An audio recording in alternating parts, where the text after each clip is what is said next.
د مینا جرم دی لنډې کیسې ډیرو قدرمنو اوریدونکو سلامونه نیکې هیلې او احترامات مې ومنئ. قدرمنو اوریدونکو د مینا جرم دی لنډې کیسې وروستۍ او خوندورې برخې ته مو زه سمیع الله ایوبي هرکلی کوم. دا هم تاسې او دا هم د کیسې وروستۍ برخه. امید لرم چې دغه خوندوره برخه تر پایه پورې راسره واورئ.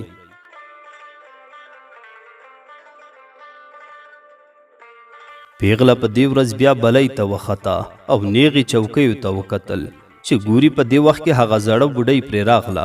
په ډېره غوسناکه لهجه یې ورته وویل دا لاس کې د څه شی دی؟ پیغله ورخطا شوه، رنګ یې والوته او ډېر زر یې زړې بوډۍ ته وویل دا مې د مکتب نوټ دی، له ځانه سره مې لاس کې نیولی زده کوم یې. زړه بوډۍ بې سواده وه، علم یې نه درلود، خو په پیغلې یې باور وکړ. بیا یې ورته په نرمه ژبه وویل نور دروازې ته و د بلۍ سر ته مه راخیځه، که پلار دې خبر شو الله که دې بیا ژوندی پرېږدي. پیغلې چې دا خبره واورېده لږ یې زړه صبر شو. بیا یې زړې بوډۍ ته وویل ما خو څه نه دي کړي، خو هسې دروازه مې بنده کړه. زړې بوډۍ هم د دې خبرې له اورېدو سره لاړه په دهلیز ننوته. پیغلې ډېر شکرونه وویستل، زر خپلې کوټې ته لاړه او دا لیک یې راخلاص کړ. د لیک په هر ټکي کې ورته ظریف ښکارېده او له هر ټکي یې خوند اخیسته. د ظریف له ډاډ نه ډېره زیاته خوشحاله وه، خو ظریف ترې د لیدو د ځای پوښتنه کړې وه. د هغې سوال د جواب په لټه کې وه، خو ویې نه شو کړلی چې داسې یو ځای پیدا شي چې له ظریف سره له نږدې وویني. پیغلې یو ځل بیا په لیک شروع وکړه. ظریف ته په لیک کې د لیدو ځای د کور پورتنۍ بلۍ وښوده او د خبرو کولو لپاره یې ورته خپله شمېره ولیکله او بیا د لیک په آخره کې دا غزل ورته ولیکه لکه سپرغۍ چې په لمبه کې اوسي. لکه سپرغۍ چې په لمبه کې اوسي یوه تلوسه زما په زړه کې اوسي. لکه سپرغۍ چې په لمبه کې اوسي یوه تلوسه زما په زړه کې اوسي. د میخانې لار به مې پریښې وخو، د میخانې لار به مې پریښې وخو، د یار تصویر هره پیاله کې اوسي. تریخ انتظار دی د ناهیلو شیبو، تریخ انتظار دی د ناهیلو شیبو، هم په غزل هم په ټپه کې اوسي. د لیک له پوره کولو وروسته څو ځله له ځانه سره په ډېره خوږه مینه وویل دا ځل د لیک په ورکولو کې هیڅ مشکل نه و، ځکه یو ماشوم رایبار یې پیدا کړی و. بس یو د بل په یادونو کې شپې سبا کولې. سهار بیا ظریف د تل په شان هغه پارک ته لاړو او په همغه چوکیو کې کېناسته. پیغله هم بلۍ ته وختل او ویلې ده چې ظریف په پارک کې د پیغلې ځواب ته ناست دی. او د پیغلې دوی کور کې هغه زړه بوډۍ په دې ورځ نه وه. زر یې قلم را واخیسته او د پاڼې په آخره کې ورته ولیکل چې همدا اوس دستي راته زنګ ووهه او بیا یې زر ځان تر دروازې ورسوه. خو دا ځل هغه ماشوم نه و چې مخکې یې لیک تر ظریفه رسولی و. زړه نازړه وه چې بل ماشوم غږ وکړي او که نه. نور یې زړه هم نه صبرېده. آخر یو بل ماشوم ته لیک ور وسپاره او ورته ویې ویل چې د پارک په چوکیو کې دې ظریف ته ورکړي. ماشوم لږ شو، خو کله به یې ورسره منل او کله به یې بهانې کولې. خو ماشوم ورسره هوکړه وکړه، لیک یې تر ظریفه ور ورساوه. ظریف ماشوم ښکل کړ او لیک یې ترې واخیسته. په پارک کې ګرځېده را ګرځېده او د پیغلې لیک یې لوسته. په هره کلمه کې د پیغلې د لیک څرګندونه ورته کېده. له غزله یې خوند واخیسته. په آخر کې هغه ځای ته فکر شو چې پیغلې ورته لیکلي وو چې ما ته هم دا اوس دستي زنګ ووهه. له دې سره ظریف زر جیب ته لاس کړ. هغه زوړ ماډل موبایل یې راوویسته او زر یې پیغلې ته زنګ ووهه. لکه څنګه چې د دواړو لومړی ځل و چې یو له بله سره خبرې کوي، نو د دواړو زړونه دربېدل چې یو بل ته به څه رقم خبرې کوي. خو د ظریف لومړی زنګ پیغلې نه شو پورته کولی، ځکه ورخطا شوه، نه پوهېده چې څه ورته ووایي. خو دوهم زنګ چې پورته کړ پیغلې ظریف ته سلام واچوه. خو د پیغلې سلام د ظریف نه هر څه هیر کړل. پیغلې بیا سلام واچاوه. ظریف مخکې له دې چې سلام علی کړي ورته ویې ویل څنګه یې؟ پیغله پوهه شوه چې ظریف یې د تاثیر لاندې راغلی دی. خو بس یو څه شیبه په نازکه زړه یو له بل سره خبرې وکړې او یو بل ته یې سره ډاډ ورکړ. ظریف ورته په آخره کې دا وویل زه سبا نه نور کورسونه شروع کوم تر څو د کانکور په ازموینه کې د طب پوهنځۍ ته بریالی شم. پیغله د ظریف په دې خبرو ډېره زیاته خوشحاله شوه او دی هم ورته وویل زه هم نور کوشش کوم چې دواړه په یوه پوهنځي کې ووسو. ظریف د پیغلې په دې خبره باندې دومره خوشحاله شو چې له خوشحالۍ نه نور په کالیو کې نه ځایېده. زړونه یې نه غوښتل چې ټلیفون قطع کړي، بس وخت هم ورسره یاري نه کوله. خدای پاماني یې سره وکړه. ظریف له ډېرې خوشحالۍ نه کور ته منډه واخیسته. مورجانې ته یې له ډېرې خوشحالۍ وویل مورجانې ته به داسې وکړې، ته وایه ښه. مورې د ظریف په خوشحاله لیدو باندې هم خوشحاله شوه او په ډېره مینه یې ورته وویل ښه.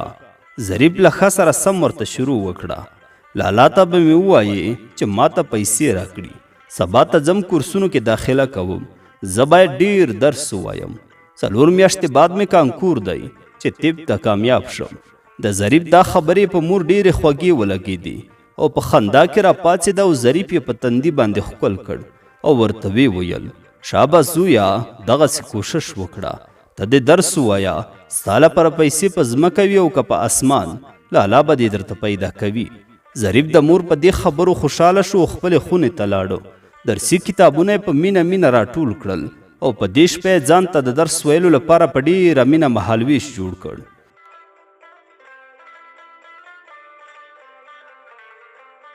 ظریف د هر څه له سمبالولو نه وروسته د پلار خونې ته ورغی چې ګوري مور یې له پلار سره په همدې اړه خبرې کوي. پلار یې مخ ظریف ته راواړو په خوږه ژبه یې ورته وویل بچیا ته چې هر څه وغواړې زه یې درته تیاروم، زه یې درته پیدا کوم، خو ته د مقصد خپل درسونه وایه او ځان یو ځای ته ورسوه. بیا له هغې وروسته چې هر څه کوې ویې کړه، بیا زه هم درته نه وایم چې دا کار وکړه او یا یې مه کوه. ظریف هم له خپل پلار سره د زده کړې د کولو هوډ وکړ او پلار یې ورته پیسې همغه شیبه کې ورکړي او په مینه یې ورته وویل سبا ته به له مکتب نه وروسته نیغ بځې کورس ته او داخله به کوې، زه بیا درنه سبا ماښام پوښتنه کوم چې تا څه وکړل. ظریف هم ورته د سر په خورولو ځواب ورکړ. ظریف خوشحاله و. شپه یې د پیغلې په سوچونو سبا کړه او له ځانه سره به یې لکه لیوني غوندې په خپله بستره کې خندل. سهار شو، ظریف ښوونځي ته روان و. په لاره کې پیغله ځان ته ولیده. په اشارو یې پوښتنه وکړه چې موبایل در سره دی او که نه. پیغلې هم په غټو تورو سترګو کې د هو ځواب ورکړ. ظریف ورته زر زنګ وواهه او پیغلې ټلیفون پورته کړ. ظریف له سلام نه وروسته له پیغلې پوښتنه وکړه ګرانې ته په څوم سیم کې؟ پیغلې ورته له ځانه سره وخندل او ورته وویل ولې؟ ظریف مسکی شو، ورته وویل هسې پوښتنه مې وکړه. پیغلې ظریف ته زر ځواب ورکړ زه په 12 سیم کې یم. ظریف د دې خبرې له اورېدو سره ډېر زیات خوشحاله شو او ورته ویې ویل زه هم په 12 سیم کې یم، زه نن کورسونو کې داخله کوم. کوم کتابونه چې ما درلودل او کوم تقسیم اوقات چې ما جوړ کړی دی په همغه به دواړه یو ځای عمل کوو او بیا به له خیره سره دواړه یو ځای یوه پوهنځۍ ته کامیاب شو. څنګه دې خوښه ده؟ پیغلې ورته وخندل او رښتیا هم د ظریف په دې خبرو ډېره زیاته خوشحاله شوه او په ډېر ناز یې ورته وویل ښه خبره دې وکړه، خو ستا کتابونه او تقسیم اوقات به زموږ تر کوره څوک را رسوي؟ ظریف زر خوله خلاصه کړه او ځواب یې ورکړ ولې ستا هغه ماشوم ورور هغه زموږ کور ته رالیږه، هر کتاب دی چې په کارېده زه به یې درکوم او مهالویش به هم د یو کتاب په منځ کې درته درولېږم. پیغلې هم خبره ورسره ومنله او ښوونځي ته هم را رسېدلې وو. له ظریف سره خدای پاماني وکړه او لاړه په ښوونځي ننوتله. بس شپې او ورځې یې تېرولې، یو له بله سره به په ټلیفون کې خبرې کولې. لکه څنګه چې ظریف په خپله هم په درسونو کې لایق و خو کورسونو ته هم کش ورکړی و. پیغله هم له ظریف نه په زده کړو کې کمه نه وه. یو ورځ ظریف پیغلې ته خبر ورکړ چې په کورس کې ازمایشي کانکور امتحان دی، که په هغې کې برخه واخلي نو ګټوره به وي ورته. پیغلې هم د ظریف دا خبره ومنله او له پلار نه یې وغوښتل چې په هغه کورس کې ازمایشي امتحان لپاره ورته ټیکټ واخلي. امتحان یې سره ورکړ خو دواړو یو د بل د نتیجو په تمه وو. شپې او ورځې د یو بل په یادونو کې سبا کولې. هره ورځ به په ټلیفون کې سره خبرې کولې. ظریف به ورته داسې لګیا و لکه راډیو، خو پیغلې به لنډ لنډ ځوابونه ورکول. ظریف په دې ازمایشي امتحان کې لومړی انتخاب حقوق کړی و او پیغلې لومړنی انتخاب د خوست ادبیات او دویم انتخاب دارالمعلمین د خوست و. نتیجې راووتې. ظریف چې نتیجې ولیدې نو د کابل حقوقو ته په ډېرو لوړ نمرو بریالی شوی و. خو چې کله یې د پیغلې نتیجه وکته لږ خواشینی شو.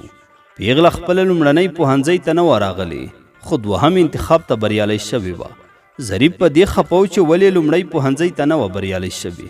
خو خیر ظریف زنګ ووهه پیغلې ته او د هغې د نتیجې هم ورته وویل.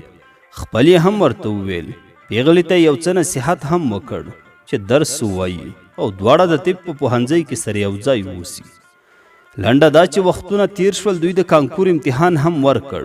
د کانکور نتیجې راووتې. ظریف نیټ کلب ته لاړ او هلته یې نتیجې وکتلې. اول یې خپله نتیجه په ډېر وارخطایي سره وکته. په انټرنیټ کې نوم چې ورکړ یو بل هلک و، د ظریف همنامه. د هغه نوم لومړی راغی، زرې نتیجې ته وکتل. هغه په اصل کې بې نتیجې و. ظریف په مخ خولې راوبهېدې. بیا چې د هلک د پلار نوم ته فکر شو چې بل څه دی، نو لږ سم شو. بیا د خپل نوم په لټه کې شو. نوم یې پیدا کړ. نتیجې ته زر وکتل چې ظریف د کابل طب پوهنځي ته بریالی شوی و. بیا د پیغلې د نتیجې په لټه کې شو. کله چې د پیغلې نتیجه ولیده، هغه هم د کابل طب پوهنځي ته بریالی شوی وه. د خوشحالونه په کالو کې نه ځایېده. زرې ټلیفون را واخیسته، پیغلې ته زنګونه وهل. ټلیفون یې بند و. آخر مجبوره شو په میسج کې له نتیجې نه خبره کړه او مبارکي یې ورته وویله.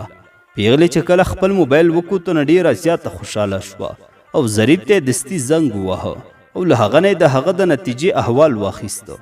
د ظریف په نتیجې هم ډېره خوشحاله شوه.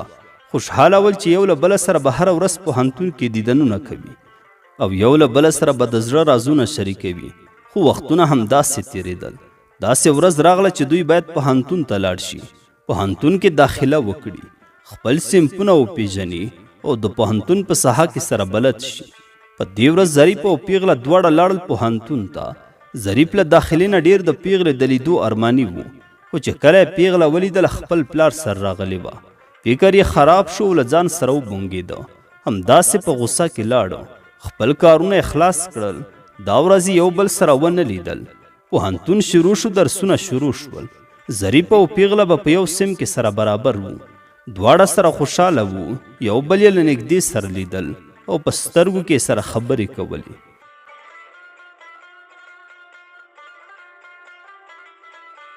بس همداسې به هره ورځ پیغله له خپل پلار سره پوهنتون ته راتله او پلار به هم ورته د پوهنتون په دروازه کې لکه نوکر ناست و چې څنګه به له سیم په خلاصه شوه نو له ځان سره به یې کور ته بووله.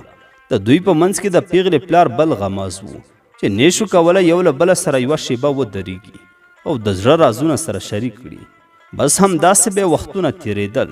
یوه ورځ د پیغلې پلار ته کوم مشکل جوړ شوی و. نیشو کولی چې پیغله تر پوهنتونه پورې ورسوي. نو په دې ورځ پیغلې هم ښه ځان سینګار کړی و او خوشحاله وه چې نن به له ظریف سره دیدن کوي.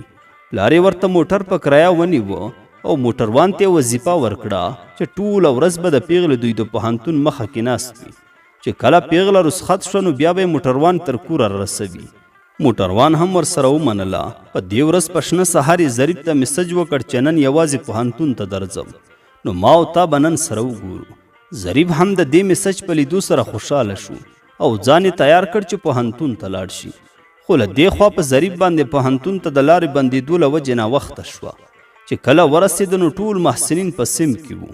ویې نه شو کړی چې مخکې له سیم نه یې له لیونۍ پیغلې سره کتلي وی. تر څو چې ظریف تر پوهنتونه پورې راته نو پیغلې هم شپېته فکرونه کول چې ولې ظریف پوهنتون ته نه دی راغلی. چې کله ظریف ټولګي ته ناوخته ورننوته نو د پیغلې زړه هم لږ څه قرار شو.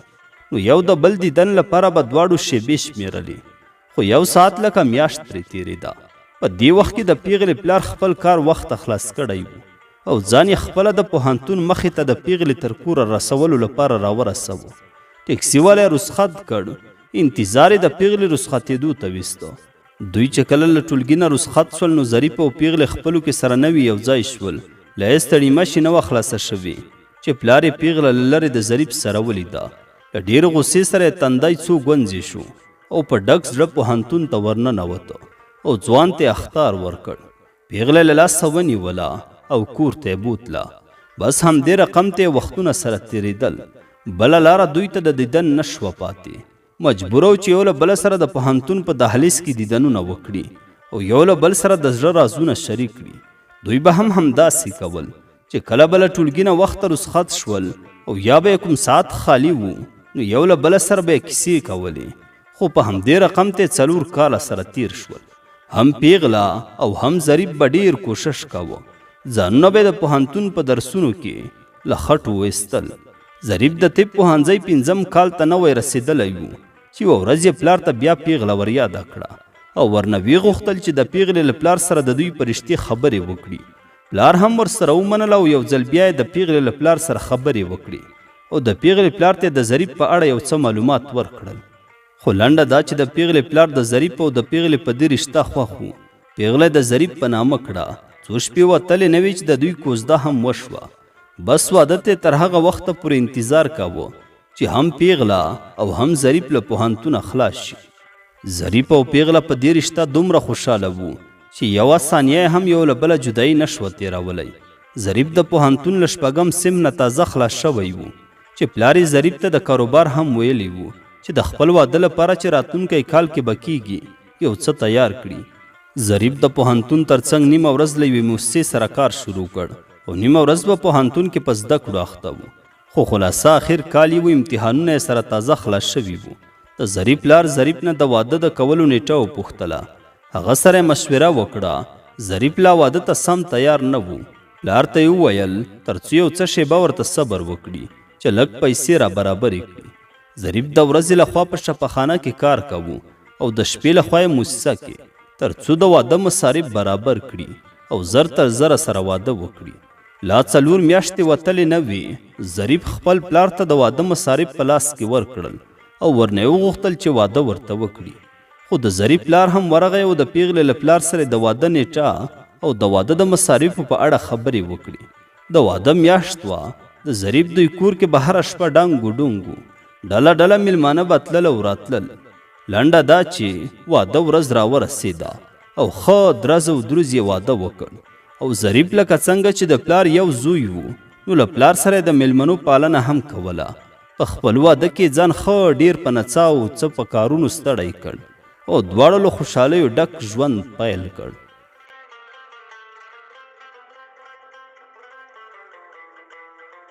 د مینا جرم د لنډې کیسې ډیرو قدرمنو اوریدونکو دا وه د کیسې وروستی برخه. امید لرم چې کیسه به مو د خوښې وړ ګرځېدلې وي او له پیل څخه به مو تر پایه پورې راسره اورېدلې وي. قدرمنو او خوږو اوریدونکو که غواړئ چې ستاسو د خوښې لنډې کیسې او ناولونه درته نشر کړو نو تاسو کولی شئ چې نوم یې په کمنټ کې راسره شریک کړئ تر څو په راتلونکي کې درته نشر کړو. تر بلې کیسې پورې مو چې زه سمیع الله ایوبي په خدمت کې حاضرېږم. تاسو ټول په لوی څښتن تعالی سپارم. ښاد و آباد اوسئ.